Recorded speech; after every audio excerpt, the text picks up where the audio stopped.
दरम्यान एक breaking news येत आहे। दिंडोरी तालुक्यातील जानोरी जवळके येथील DRDO येथे मोठा स्फोट झाल्याची बातमी आहे।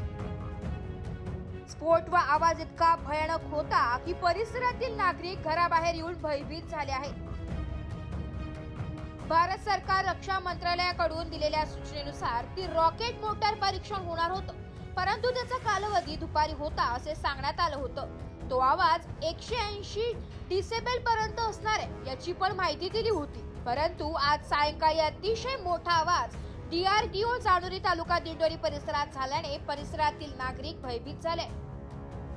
एस मराठी न्यूज साठी तालुका प्रतिनिधी दिंडोरी।